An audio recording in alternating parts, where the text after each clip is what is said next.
कि केंद्रीय agency pollution control board की कहती है कि संगम का पानी साफ़ नहीं है, मलजल है। वहीं स्टेट की एजेंसीज कहती हैं कि बिल्कुल अमृत बह रहा है। और दोनों रिपोर्टें, एक ही मीडिया हाउस का नेशनल चैनल कहता है कि साहब बहुत गंदा पानी है, और उसका जो रीजनल चैनल का रिपोर्टर वहाँ पे जाके संगम का पानी पी के कहता है कि एकदम साफ चल रहा है मामला। जनता तो अंधी मीडिया के कहे दिखाए बताए को सच मानती है। भले बार बार भगदड़ में कुचल जाए, मल जल से नहाए, लेकिन उसे वही मानना है जो मीडिया दिखाए। और मीडिया क्या बताए? वही जो सत्ता सिखाए, सत्ता बताए। और जो सत्ता की नहीं मानेगा वो छापे झेलेगा, मुकदमे झेलेगा। हमें राजीव तलवार, उल्लू टीवी जैसों को सपोर्ट करना चाहिए, एकदम से खारिज नहीं करना चाहिए। मैं कहना चाहूँगा कि ठीक है, उनमें कमियां हो सकती हैं, उनको वो अभी रेगुलेट नहीं हो सकते हैं, हमको कम रेगुलेट दिखें वो। लेकिन आप सोचो, यहाँ का एक शख्स पूरे देश में चर्चा का विषय बना हुआ है, इनके मीम्स बनाए जाते हैं, तो शायद मैं तो इनमें बहुत पोटेंशियल देखता हूँ। चेहरों में बिकने की होड़ है, भसड़ मची है बिकने के लिए। ये सत्ता की चाटुकारिता के लिए भसड़ मचाते हैं ताकि अच्छा रेट लगे। मैं तो भड़ास निकालता हूँ, बदले में मुकदमे, जेल, थाना, पुलिस पाता हूँ। बेड़ियों में जकड़े मोदी और अट्टहास करते ट्रंप का कार्टून छापकर ब्लॉक हुई तमिल पत्रिका आनंद विक्टन की वेबसाइट। एक तमिल पत्रिका है जो बहुत मशहूर है, 38 साल पहले भी उस पर पाबंदी लगाई गई थी। और हमारा मीडिया मालिक सत्ता से बार बार नाभिनाल बद्ध है। वो अब अपनी यही पहचान बनाए रखना चाहता है। उसे पीएमओ के जोशी जी के इशारे पे नाचने में तृप्ति मॉडल साहब से निकले तृप्त शराबी सी तृप्ति महसूस होती है। बगल के तृप्ति मॉडल साहब से भटकता हुआ, बहकता हुआ आखिरी शराबी निकला और तुरंत शराब घर का शटर गिरा। ठीक इसी वक्त हम 3 जन होटल गंगोत्री के लिए पैदल मार्च कर रहे थे, गाते हुए, ए बबुआ करिखा लगा ला, फिर ना मिलिया जवानी। चंदन तिवारी को सुनकर और फिर दाल भात पूरी तरकारी खाकर निकले थे। गाने सब जुबान पर मचल रहे थे कि तृप्ति मॉडल साहब से तृप्त होकर निकले शराबी के लखड़ाते बहकते कदम देख हम लोग थोड़ा ठिठक गए। लोकतंत्र ऐसे ही ठिठका हुआ है। लोकतंत्र नशे में है। मीडिया के मुंह पर भरी जवानी में कालिख लगा दिया गया है। करिखा लगे मुंह से मीडिया के नौजवान बिना सवाल किए काम कर रहे हैं। अपने मालिकों से वे पहले भी सवाल नहीं करते थे, अब सिस्टम वाले बड़े बड़े लोगों से भी सवाल करना छोड़ चुके हैं। मीडिया मालिक सत्ता के साथ गलबहियां कर कभी जनता की गर्दन का सट्टा खेल रहा है, तो कभी सत्ता से प्रवाहित धन संपदा के ऐश में सुट्टा खींच रहा है। हमारा मीडिया और उसका मीडिया मालिक सत्ता से नाभिनाल बद्ध है। हमारा मीडिया और हमारा मीडिया मालिक सत्ता से बार बार नाभिनाल बद्ध है। वो अब अपनी यही पहचान बनाए रखना चाहता है। उसे पीएमओ के जोशी जी के इशारे पे नाचने में तृप्ति मॉडल साहब से निकले तृप्त शराबी सी तृप्ति महसूस होती है। पीएमओ के जोशी जी कौन है, ये मैं आप लोगों के विवेक पे छोड़ता हूँ, कुछ गूगल सर्च के लिए छोड़ता हूँ, कुछ कानाफूसी के लिए छोड़ता हूँ। अपराध बोध उस मीडिया मालिक को सुबह भी नहीं होता, वो अब हैबिचुअल है। अपराध बोध उसे अब सुबह भी नहीं होता, अब वो हैबिचुअल है, उसे एडिक्शन है, उसे सुबह सवेरे ही नशा चाहिए। वह खुद पीएमओ, सीएमओ, डीएमओ तक तृप्ति मॉडल साहब जैसे शराबी की तरफ पहुंच जाता है। ठीक से दिखाई नहीं दे रहा, शायद चश्मे पर फाग आ गया है, लोकतंत्र के चश्मे पे। लोकतंत्र का चश्मा मीडिया ही था, उस पर धुंध है, विजन क्लियर नहीं है। जब विजन ही क्लियर नहीं है तो उनके बोलने बताने को क्या गंभीरता से लेना, ये आप हम समझते हैं।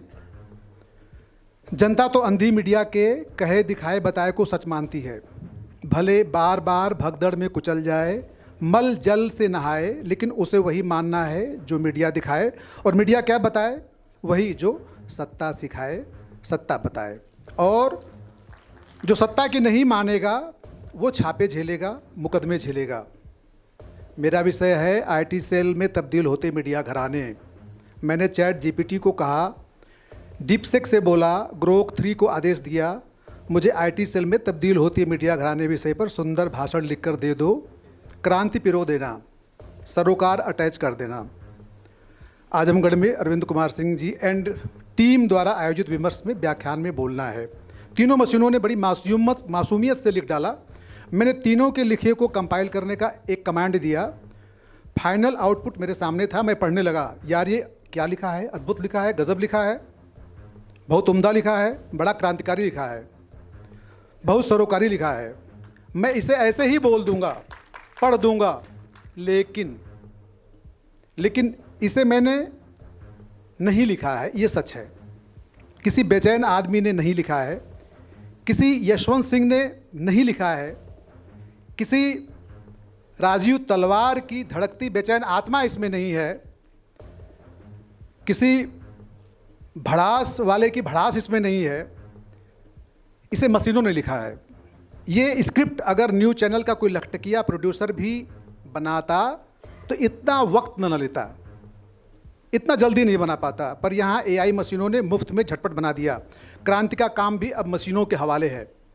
सरोकार को समझने वाली मशीनें ला दी गई हैं। देखिएगा ये एआई मशीनें सब बदल डालेंगी।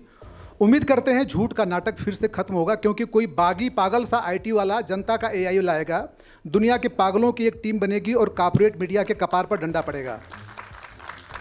अभी तो तानाशाही, एक गोरख पांडे की लाइन थी कि समाजवाद बबुआ धीरे धीरे आई, तो उसी तर्ज पे है कि अभी तो तानाशाही बबुआ धीरे धीरे आई के दौर में हम लोग जी रहे हैं। इस मोड में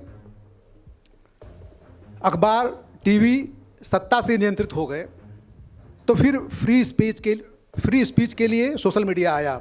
blog, web, Insta, FB, x, YouTube, हम लोग ब्लॉग वेब के दौर के उपज हैं। इस सोशल मीडिया को अब सियासी आईटी सेल्स ने हथिया लिया है। आप या तो राष्ट्रद्रोही हैं या भक्त हैं, या तो आप चमचे बताए जाएंगे या आप भक्त बताए जाएंगे, बीच में कोई रास्ता नहीं है। सोशल मीडिया पे आईटी सेल्स ने जो कर दिया है। एआई आया है अब, ऐसे में आईटी सेल और सोशल मीडिया के दौर के बाद एआई आया है, आर्टिफिशियल इंटेलिजेंस। ये पूरे परिदृश्य को बदल देगा, बस कुछ वक्त दीजिए।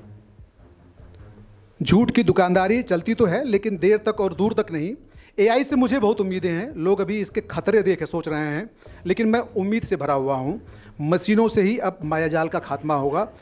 जिसे मशीन नहीं होना था, संवेदनशील, तार्किक और विकेंद्रित होना था, वही लोकतंत्र अब मशीन में तब्दील होकर अपनी जनता, अपने इंस्टीट्यूशंस के प्रति संवेदन शून्य बनता जा रहा है। इसे कौन लोग बना रहे हैं, आप लोग अच्छे से जानते हैं।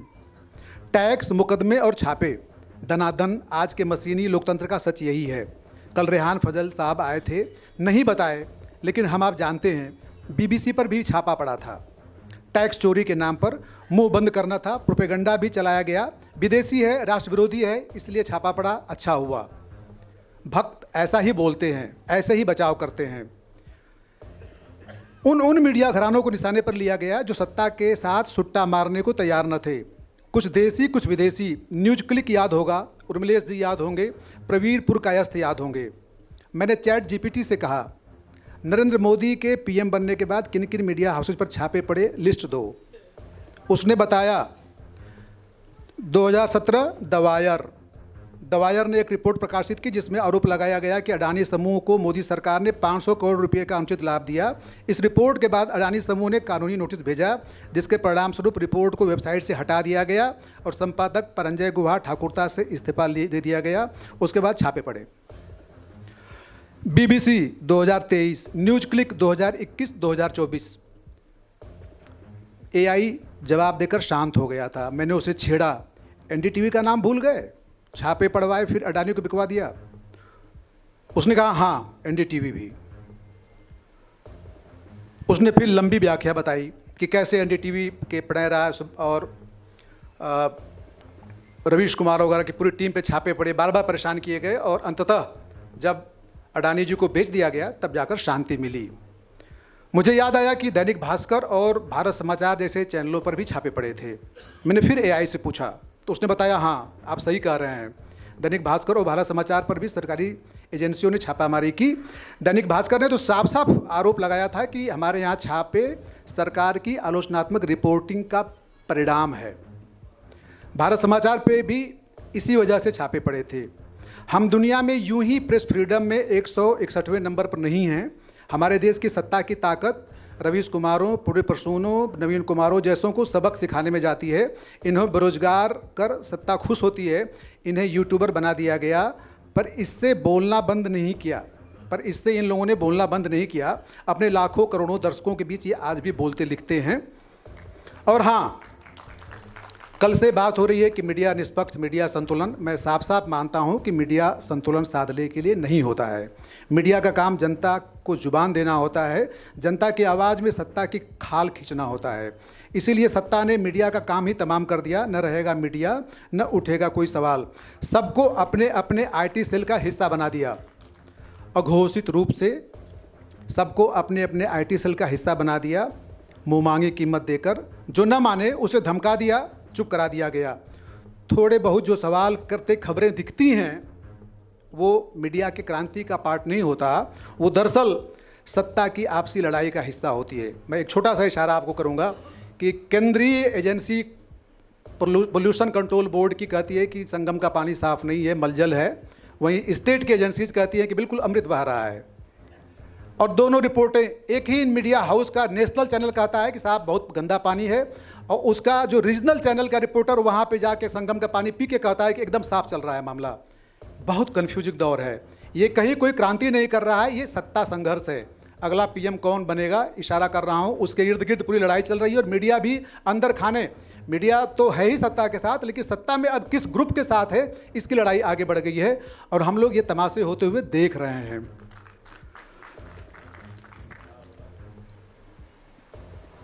ऐसे में जो गड़बड़ी की बात करेगा, लिखेगा, मुकदमा झेलेगा, फिर कौन लिखेगा, क्यों बवाल मोल लेगा। बहुत निराशाजनक माहौल है और मैं सच में बहुत निराश हूँ। मुकदमे लगाकर मुंह बंद करने की कवायद जारी है। पिछले कुछ ही दिनों में कई घटनाएं हुई। बेड़ियों में जकड़े मोदी और अट्टहास करते ट्रंप का कार्टून छापकर ब्लॉक हुई तमिल पत्रिका आनंद विक्टन की वेबसाइट। एक तमिल पत्रिका है जो बहुत मशहूर है। 38 साल पहले भी उस पर पाबंदी लगाई गई थी। उसने एक कार्टून छापा कि जो अमेरिका से डिपोर्ट किए गए थे भारतीय, जंजीरों में बांध के, तो उसने बताया कि मोदी जंजीर में बंधे हुए हैं और बगल में हंस रहा है ट्रंप। तो एक कार्टून है, सिंबल है कि मैंने भारतीयों का प्रतीक है। और उस मैगजीन उसको तुरंत बंद करा दिया गया और ये खबरें भी नहीं छपती हैं कि ये ब्लॉक हो गया, ये मैगजीन ब्लॉक कर दी गई। हमारे यहाँ अब नया चलन शुरू हो गया है। मीडिया हाउस तो पहले ही खरीदे जा चुके थे। जो मीडिया के चेहरे हैं, जो फॉलोइंग वाले पत्रकार हैं, उन्हें भी डायरेक्ट खरीदा जा रहा है। दिलीप मंडल का उदाहरण सामने है। दिलीप मंडल IB मिनिस्ट्री में एडवाइज़र हैं। उनकी क्रांतिकारिता खत्म हो गई। वे रोज़ रोज़ सरकार के कुकर्मों को सही साबित करने में लगे रहते हैं। वे भगदड़ से हुई मौतों को जस्टिफाई करने में भी लगे हैं। वे कहते हैं कि तीर्थ करते हुए मृत्यु मिलने से मोक्ष मिल जाता है। सुधीर चौधरी का ब्लैक एंड वाइट किसके लिए होता है, सब जानते हैं। चेहरों में बिकने की होड़ है, भसड़ मची है बिकने के लिए। ये सत्ता की चाटुकारिता के लिए भसड़ मचाते हैं ताकि अच्छा रेट लगे। मैं तो भड़ास निकालता हूँ, बदले में मुकदमे, जेल, थाना, पुलिस पाता हूँ। याद रखिए,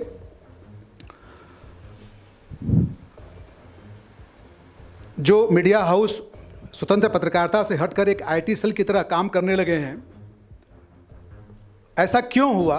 कुछ चैट GPT का जो इनपुट है, जो लिया था, मैं उसको देना चाह रहा हूँ बहुत हल्के हल्के में। सबसे पहला कारण है कारपोरेट कब्जा। मीडिया का स्वामित्व बड़े बड़े कॉर्पोरेट समूहों के हाथों में है। जैसे NDTV को अडानी ग्रुप ने खरीद लिया, तो अब वो सरकार की आलोचना कतई नहीं कर सकता है। नेटवर्क 18 ग्रुप अंबानी ने खरीद लिया, तो अब वो कतई सरकार की आलोचना नहीं कर सकता है। सरकारी दबाव और विज्ञापन नीति। थर्ड है मीडिया में सरकारी और राजनीतिक हस्तक्षेप इतना ज़्यादा बढ़ गया है कि शाम को क्या डिबेट हो, अगले दिन अखबारों की क्या हेडलाइंस हो, किस एंगल पे संपादकीय जाना है, इसके लिए बाकायदे PMO में एक पूरी टीम बैठी हुई है। ऐसा पहले कभी नहीं हुआ था। जो थोड़ा बहुत संपादकीय स्वतंत्रता थी लोगों के पास, वो एकदम ख़त्म कर दी गई है। और फिर मैं कह रहा हूँ कि PMO वाले जोशी जी के बारे में आप लोग सर्च करिएगा। एक तरफा रिपोर्टिंग और प्रोपेगेंडा, झूठी और भ्रामक खबरें विपक्षी दलों पर भ्रष्टाचार के आरोप लगाकर लगातार खबरें चलाई जाती है, लेकिन इस दौर में जबकि सत्ता सर्वाधिक भ्रष्टाचार के आरोपों से घिरी हुई है, कहीं कोई चर्चा उस पर नहीं होती है।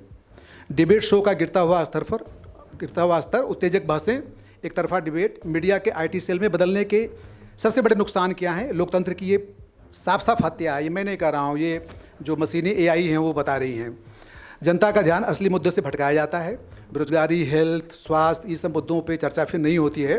इसके बजाय बॉलीवुड, धर्म, सांप्रदायिकता जैसे विषयों पे बहस लगातार होती रहती है। और ऐसे में जो कोई सही बात करेगा तो उस पर हमला होता है। स्वतंत्र पत्रकारों पे हमले और उनका मर्डर हो जाता है।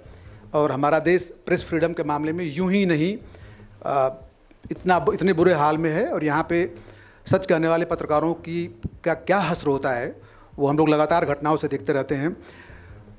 समाधान क्या है? समाधान यही है कि हमें वैकल्पिक मीडिया का समर्थन करना चाहिए।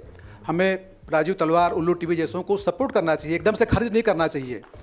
मैं कहना चाहूँगा कि ठीक है, उनमें कमियां हो सकती हैं, उनको वो अभी रेगुलेट नहीं हो सकते हैं, हमको कम रेगुलेट दिखें वो, लेकिन आप सोचो यहाँ का एक शख्स पूरे देश में चर्चा का विषय बना हुआ है, इनके मीम्स बनाए जाते हैं। तो शायद मैं तो इनमें बहुत पोटेंशियल देखता हूँ कि अब जब मैं 50+ का हो चुका हूँ और मैं विपश्यना करने जाने लगा हूँ, क्योंकि मुझे निराशा में अब कहीं कोई आशा नहीं दिखती है। मैं बहुत ही उम्मीद भर के, झूठी उम्मीद भर के मैं अपने घर में बैठा रहूँ, मैं ऐसा नहीं हूँ। तो मुझे लगता है थोड़ा आध्यात्मिक तरीके से अपने को एक्सप्लोर करना चाहिए। तो मुझे लगता है कि यही कुछ रास्ते हैं जिससे हम अपने को बदल सकते हैं। जो नए लोग निकल रहे हैं, मैं श्याम मीरा सिंह का उदाहरण देना चाहूँगा। IIMC से निकला हुआ एक लड़का, उसे आज तक में नौकरी मिलती है, कई जगह नौकरी मिलती है, उसे बहुत अच्छा पैकेज मिलता है, लेकिन वो आदमी कंप्रोमाइज़ नहीं करता है और वो आज एक YouTube चैनल चलाता है। क्या शानदार YouTube चैनल है, कितनी मेहनत करता है वो, कितनी गजब की स्क्रिप्टिंग करता है। एक हफ्ते, एक महीने में, 2 3 महीने में एक स्टोरी ले आता है। उसने रामदेव, आसाराम, किन पे, अमित शाह, मोदी, जिनके खिलाफ लोग मैंने बोलने में थर्राते हैं, वो आदमी उस पर लगातार सीरीज निकालता है। ये हम लोगों के दौर के एसेट हैं। भगत सिंह हैं। भगत सिंह हम लोग तलाशते हैं हवा में, आसमान में। भगत सिंह हम लोगों के आसपास इर्द गिर्द हैं, बस उन्हें देखें, उन्हें संरक्षित करें। शुक्रिया।